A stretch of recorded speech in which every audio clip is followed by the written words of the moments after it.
La réponse de Donald Trump aux essais par la Russie du torpille sous-marine Poseidon et du missile Burevestnik. Les États-Unis possèdent plus d'armes nucléaires que tout autre pays. Cela a été accompli, y compris une mise à jour et une rénovation complète des armes existantes, durant mon premier mandat. Il détestait cela, dit-il. La Russie détient le deuxième plus grand nombre d'armes nucléaires. La Chine arrive en troisième position. Mais il a ordonné au département de la guerre de commencer des essais nucléaires.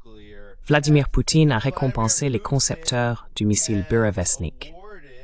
Le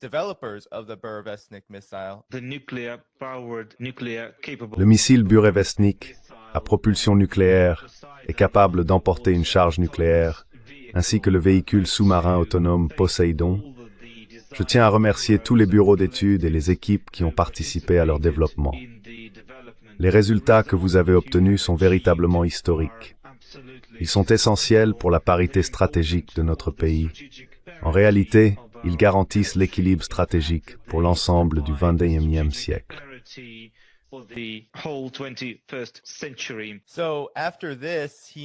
Alors après cela, il a remarqué, il a dit, « Mais je pense que les spécialistes étrangers ont également pu voir tout cela par eux-mêmes, car pendant le test Burevestnik 21, un navire de reconnaissance de l'OTAN était constamment présent dans la zone. Nous n'avons pas interféré avec ces opérations. Nous les avons laissés observer. » Et quelle est votre évaluation de la réaction de Trump?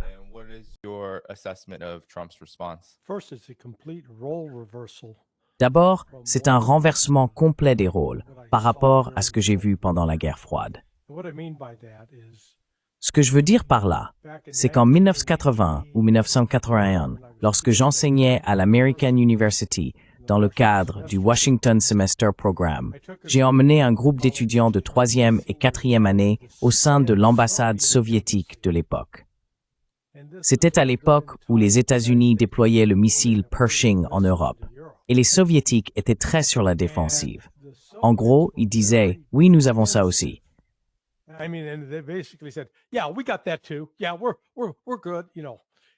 Oui, tout va bien, tu sais. C'était pas une question de confiance. C'était une question de manque de confiance. Maintenant, je regarde Donald Trump agir comme ses responsables soviétiques à l'époque, tu sais, en 81. Du genre, oui, oui, on en a plus que vous. Il a transformé cela en concours de mesures, plutôt que de s'attaquer au fait que la Russie a désormais déployé ce qui est littéralement un bouleversement stratégique. Avoir un réacteur nucléaire comme centrale sur l'un de ces missiles change complètement la manière d'aborder les accords de contrôle des armements nucléaires. Parce que, par le passé, on avait d'accord un traité pour les missiles balistiques intercontinentaux, puisqu'ils peuvent parcourir 8000 km ou plus. Puis, on avait un accord pour les missiles nucléaires de portée intermédiaire, parce qu'ils ne peuvent aller qu'à environ 3000 km.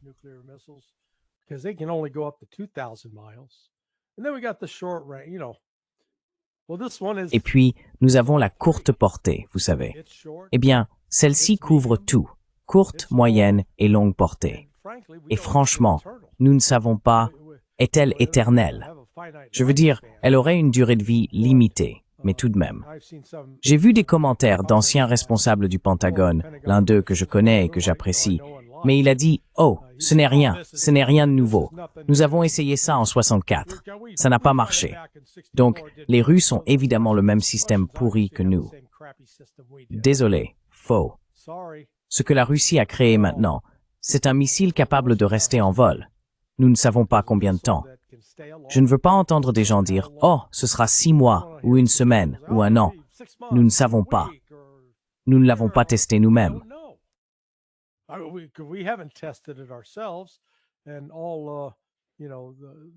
Et vous savez, Poutine a dit qu'ils avaient fait le coup de Chauncey Gardner. Vous vous souvenez du film Bienvenue Mr. Chance avec Peter Sellers. Il était Chauncey Gardner. Et il disait « J'aime regarder. » D'accord, les États-Unis ont pu regarder, et nous avons regardé ce truc voler. Nous ne savons pas pendant combien de temps, 14 heures, 14 jours. Mais la Russie a réalisé une percée significative ici. Désormais, elle n'a plus à s'inquiéter de sortir ses missiles du silo rapidement. En fait, elle pourrait les prédéployer, les envoyer de sorte qu'ils soient déjà là-haut, prêts à partir, et rappeler à l'Occident que regardez, nous avons déjà des armes nucléaires dans les airs et prêtes à frapper. Et vous ne saurez pas où elles se trouvent, et vous ne pourrez pas les neutraliser. Alors parlons au lieu de nous menacer mutuellement. Bien sûr, cela intervient alors que le traité New START est sur le point d'expirer. Et comme vous l'avez vu à la réaction de Trump face à ces essais russes, il y a désormais une certaine urgence à soi-disant tester les armes nucléaires américaines. Que pensez-vous de tout cela?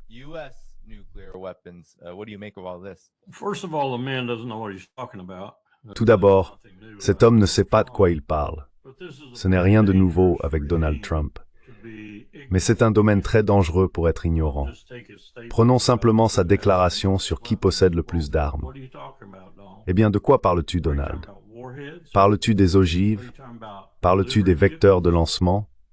Parles-tu des véhicules à double usage qui peuvent être réaffectés comme vecteurs de lancement? De quoi parles-tu, Donald? Tu ne sais pas de quoi tu parles.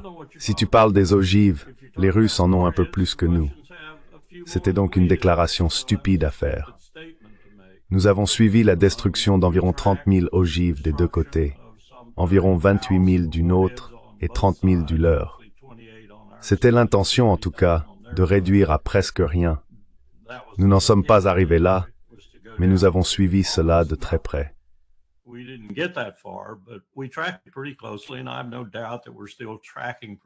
Et je n'ai aucun doute que nous suivons encore de très près le nombre d'ogives de chaque côté.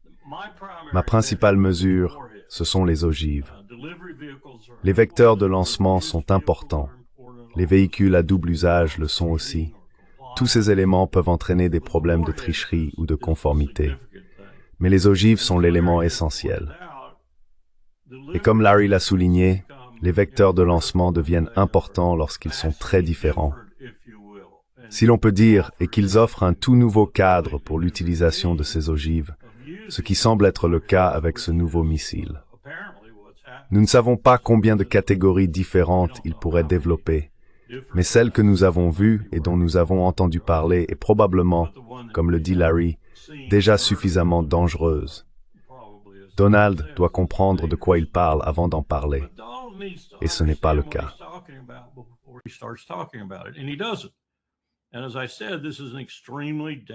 Et comme je l'ai dit, c'est un régime extrêmement dangereux pour le chef de l'État, le dirigeant du pays, si vous voulez, de ne rien en savoir. Et il ne sait rien. Il est clair qu'il ne sait rien. Il est clair qu'il ne le comprend pas. Il ne sait pas ce qui se passe. Maintenant, en même temps, je dois ajouter que je suis au courant depuis un certain temps, et je ne peux pas en dire beaucoup à ce sujet, d'une capacité que nous possédons et qui rivalise avec Poséidon et le surpasse. Je n'ai aucun doute à ce sujet. Je l'ai vu démontrer. C'est tout ce que je peux dire.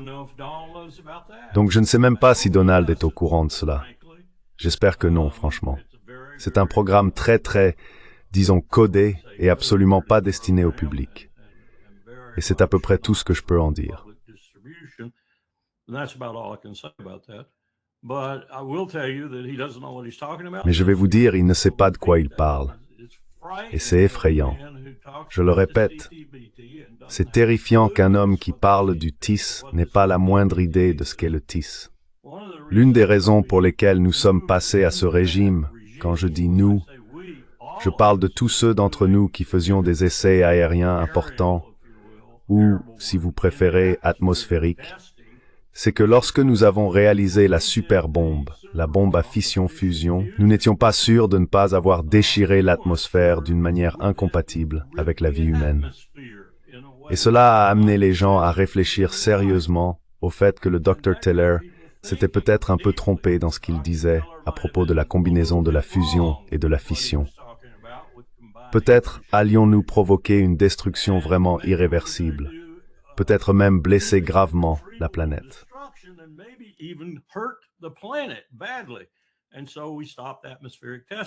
Et donc, nous avons arrêté les essais atmosphériques, puis nous avons arrêté les essais souterrains. Nous avons cessé tous les essais, et tout le monde était d'accord, même si personne n'a ratifié le traité en question. La seule raison pour laquelle la Chine et d'autres pays importants ne l'ont pas ratifié, c'est qu'ils suivaient notre exemple. Nous ne voulions pas le ratifier. Lorsque le secrétaire Powell a essayé de présenter la Convention sur le droit de la mer, quelle farce! Une farce absolue que nous ne l'ayons pas ratifiée. Cela montre à quel point notre Sénat est stupide. Devant le Sénat, nous voulions aussi soumettre le TIS, mais cela n'a pas dépassé la porte de Dick Cheney, ce qui montre à quel point Dick Cheney était stupide, car nous n'avons même pas pu obtenir son accord pour aller au Sénat et tenter au moins de faire ratifier l'un ou l'autre de ces traités. Voilà à quel point nous sommes stupides aujourd'hui.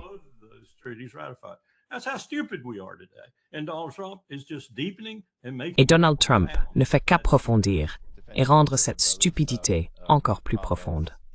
Le ministre de la Défense, Belousov, a fait des commentaires lors d'une réunion avec le cabinet de Vladimir Poutine.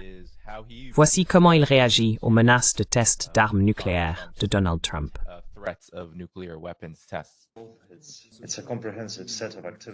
C'est un ensemble complet d'activités qui peut inclure de véritables essais nucléaires. Et cela accroît considérablement le niveau de danger nucléaire pour la Russie. Cela signifie que nous devons maintenir notre arsenal nucléaire, prêt à infliger des dommages inacceptables à tout adversaire, et nous devons répondre aux actions de Washington afin de garantir la sécurité de notre pays. Compte tenu de tout ce qui précède, je pense qu'il est opportun de commencer immédiatement à préparer des essais nucléaires à grande échelle. Notre site d'essai de Novaya Zemlya dispose de toute l'infrastructure nécessaire à cet effet.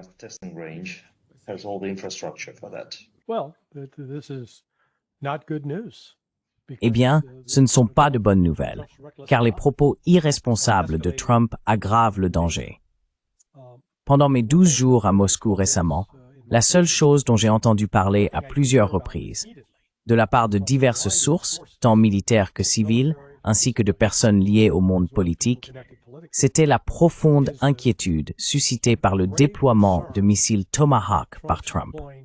Non pas parce que chaque missile est nécessairement si puissant, mais parce que ces missiles sont capables de transporter une ogive nucléaire. Et les Russes ne veulent pas se retrouver dans la situation de devoir deviner s'il y a ou non une ogive nucléaire à bord. Et encore une fois, ce que Trump n'a pas compris à propos des nouvelles plateformes d'armes que Poutine a annoncées il y a une semaine, c'est qu'il ne s'agit pas d'armes réelles.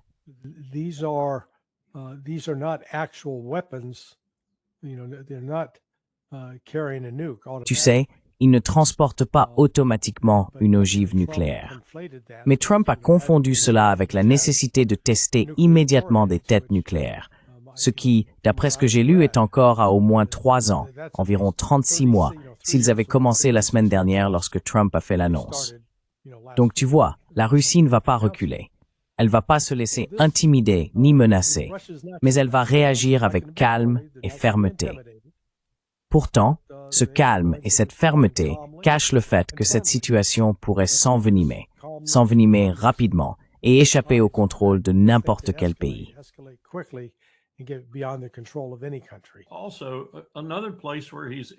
De plus, un autre domaine où il fait preuve d'ignorance, ou bien où il parle simplement sans réfléchir, sans écouter les experts, est celui-ci. Nous disposons de moyens pour tester notre arsenal sans recourir à des essais souterrains ou atmosphériques, sans provoquer l'explosion réelle d'une ogive nucléaire. J'ai assisté à plusieurs de ces tests dans le Pacifique, et c'est un processus assez rigoureux. Il existe 2 méthodes, et en général nous utilisons les 2 afin de les vérifier l'une par l'autre. La première est dite sous-critique, c'est-à-dire qu'on n'atteint pas le point où il y aurait une explosion physique. L'autre repose sur la modélisation informatique. Dans l'armée, nous étions parfaitement satisfaits d'observer ce processus à Hawaï et de comprendre que l'arsenal était raisonnablement fiable. Je lui aurais attribué une note de 95 à 99%.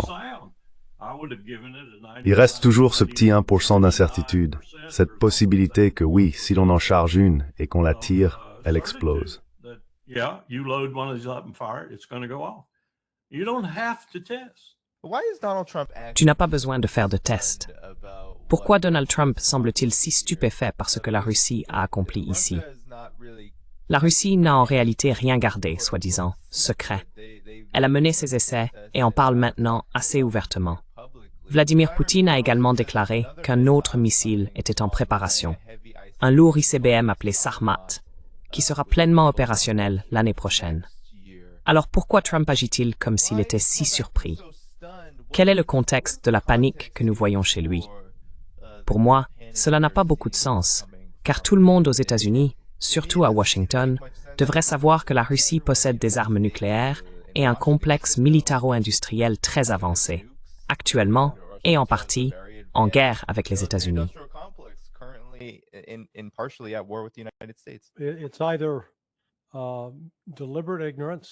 C'est soit de l'ignorance délibérée, soit une performance à la Claude Rains. Vous savez, Rains était l'acteur dans le film Casablanca, le chef de la police qui se disait choqué de découvrir qu'on jouait dans le casino. Donc il se peut que Trump feigne le choc et l'indignation à propos de quelque chose dont il est en réalité au courant et que ce soit sa tentative d'une manœuvre de négociation. Mais je penche plutôt pour l'hypothèse de l'ignorance. Et je ne suis pas d'accord avec ton postulat, Danny, selon lequel certaines personnes savent et tiennent le président informé. L'une des choses les plus frappantes que j'ai observées à Moscou,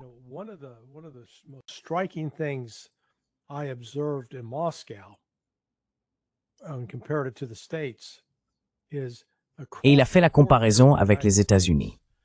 Partout ici, aux États-Unis, les commentateurs, en particulier les anciens militaires comme Jack Keane, David Petraeus, Ben Hodges et l'amiral Stavridis, lorsqu'ils passent à la télévision pour parler des Russes, le font dans les termes les plus insultants et méprisants.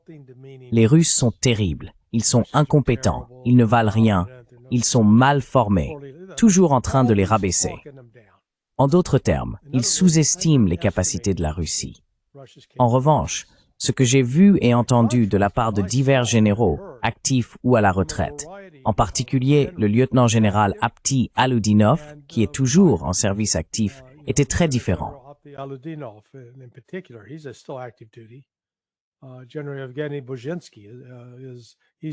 Le général Evgeny Bujinsky, il est maintenant à la retraite, a eu de nombreux échanges au fil des ans avec des généraux américains, britanniques et de l'OTAN. Les Russes parlent des armées occidentales avec respect, sans insultes, sans propos méprisants ou condescendants. Ils prennent les capacités militaires occidentales au sérieux. Ils ne s'en moquent pas et ne les tournent pas en ridicule. Franchement, je pense qu'ils auraient pourtant de nombreuses raisons de se moquer de bien des aspects de l'Occident. Mais j'ai été frappé par le fait qu'il s'agissait d'une attitude constante, d'un état d'esprit que les Russes manifestaient à l'égard de l'Occident. En revanche, l'Occident, lui, rejette complètement la Russie.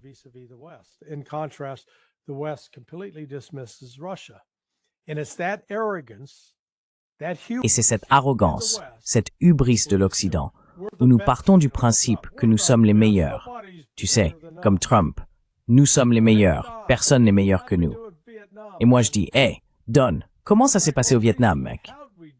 En fait, plus récemment, comment ça s'est passé avec les Houthis? La réalité, c'est que les États-Unis n'ont en réalité remporté aucune guerre contre un adversaire pouvant être considéré comme un quasi-père depuis la Seconde Guerre mondiale. C'est une condamnation de notre système. Et pourtant, nous continuons à parader comme si nous étions le meilleur athlète de tous les temps, le scientifique le plus intelligent ayant jamais travaillé, refusant d'accepter ou de reconnaître ce que d'autres comme la Russie et la Chine ont réellement accompli.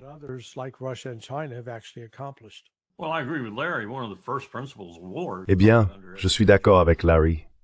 L'un des premiers principes de la guerre est de ne pas sous-estimer son ennemi.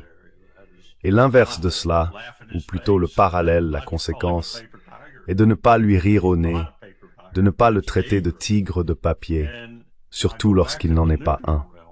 C'est dangereux. Et je reviens au domaine nucléaire. Dans le domaine nucléaire, c'est de plus en plus dangereux parce que nous n'avons plus de traité.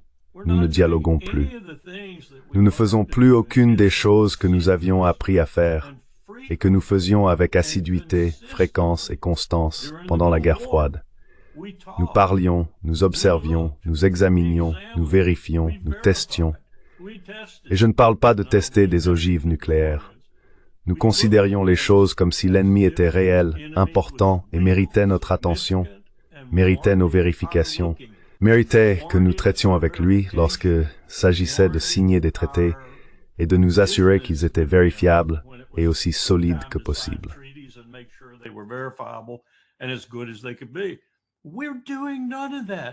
Nous ne faisons rien de tout cela aujourd'hui. Nous agissons comme si non seulement nous étions les rois du monde, mais qu'en plus, personne d'autre n'avait d'animosité envers nous, ou que s'ils en avaient, nous les écraserions comme des insectes. Ce n'est pas le cas. Ce n'est certainement plus le cas aujourd'hui. Comme Larry l'a souligné, nous n'avons même pas réussi à écraser Al-Ansar, les Houthis. Et nous avons eu du mal à en écraser d'autres depuis le 11 septembre, ceux que nous avions décidé d'anéantir. Nous n'avons anéanti personne. Il y a aujourd'hui plus de terroristes dans le monde qu'il n'y en avait la veille du 11 septembre. Beaucoup d'entre eux ayant été créés par des motivations que nous avons nous-mêmes engendrées. Nous sommes un désastre en ce qui concerne ce que nous appelons l'ordre fondé sur des règles. Parce que, premièrement, nous détruisons cet ordre. Deuxièmement, nous ne mettons rien à sa place si ce n'est du verbiage. Et troisièmement, ce verbiage n'est que cela. Il n'y a en réalité aucune force derrière.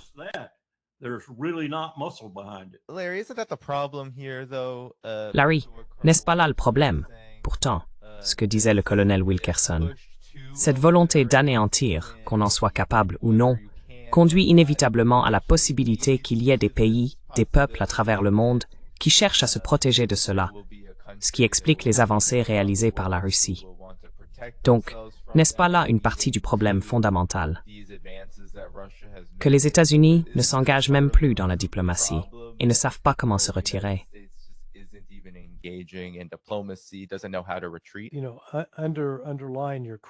Sous votre question se cache l'hypothèse que les États-Unis ont une stratégie. Et clairement, ce n'est pas le cas. Quand on commence à penser de manière stratégique, il faut se poser quelques questions fondamentales. De quelles ressources disposons-nous? Sommes-nous dépendants de quelque chose d'extérieur à nous? Ou bien, vous savez, si nous devions, non pas que nous le souhaitions, mais si nous devions construire un mur autour de nous, pourrions-nous survivre et vivre confortablement? Les États-Unis n'ont absolument pas mené ce type de réflexion. Nous avons simplement supposé et nous sommes les plus grands, les plus puissants de la planète. Personne ne peut nous égaler. Donc nous pouvons imposer notre volonté et dire aux autres quoi faire. C'est l'une des autres choses que j'ai retenues de mon passage à Moscou, une prise de conscience de cela.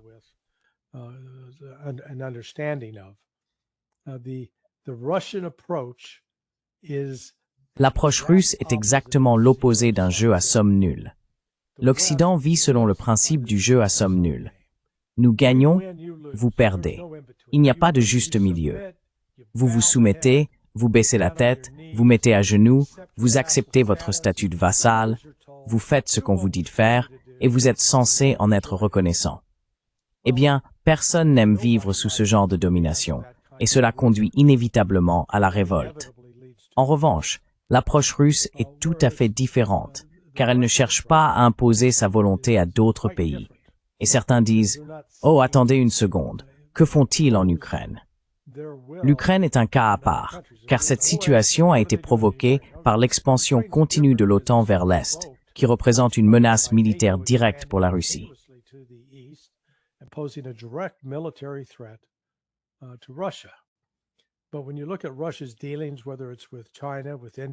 Mais lorsque vous examinez les relations de la Russie, que ce soit avec la Chine, avec l'Inde, qui sont de grands pays, ou même avec des pays plus petits comme l'Iran, et que vous allez plus loin vers le sud global et en Afrique, vous ne voyez pas la Russie adopter une position du type « c'est à prendre ou à laisser ».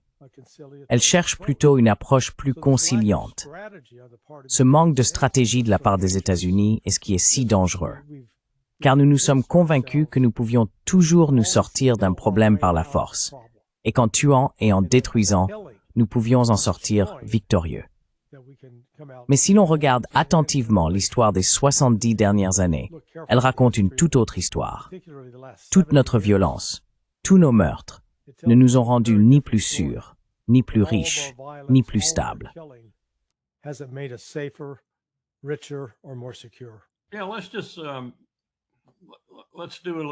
Oui, faisons une petite carte ici. Vous êtes sur une immense tour, haute, au milieu de l'Atlantique, debout là-haut à regarder autour de vous pour voir ce que vous pouvez apercevoir de là. Et ce que vous voyez s'étend jusqu'au-delà de l'Oural, en Russie, en passant par le Caucase. Vous pouvez observer ce qui se passe dans le monde. Ce que vous voyez, c'est presque uniquement du commerce et d'autres activités liées aux échanges venant de cette direction, celle de la Chine, de la Russie et d'autres pays de cette région, se dirigeant vers ici. Vous voyez par exemple une flotte de pêche en haute mer chinoise comptant plus de 6000 navires, dont beaucoup sont plus grands que les bâtiments de combat principaux de la marine américaine, et dont plusieurs sont lourdement armés. Mais ils ne tuent pas de gens.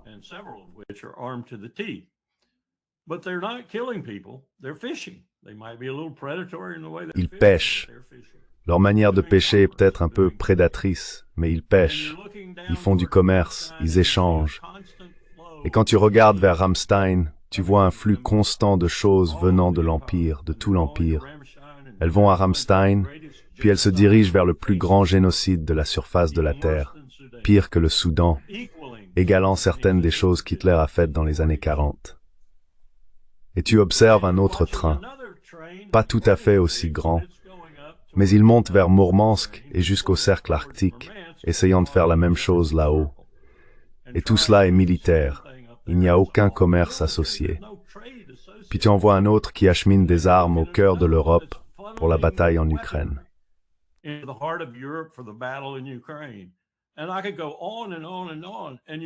je pourrais continuer encore et encore. Et vous ne voyez rien revenir dans l'autre sens vers l'Amérique. Vous devez en conclure, si vous êtes au sommet de cette tour avec une telle visibilité, que celui qui se trouve derrière vous à l'ouest, l'Empire américain, oh, j'ai oublié toutes les armes et les navires qui descendent vers le Venezuela. Vous devez en conclure que l'Empire, tel qu'il est fou. Et comme Larry l'a dit, il n'a aucune stratégie visible ou viable.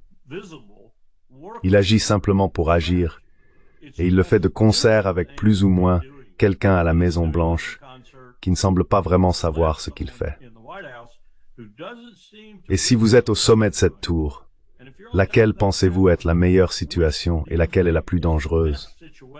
Je ne pense pas qu'il y ait une décision à prendre là.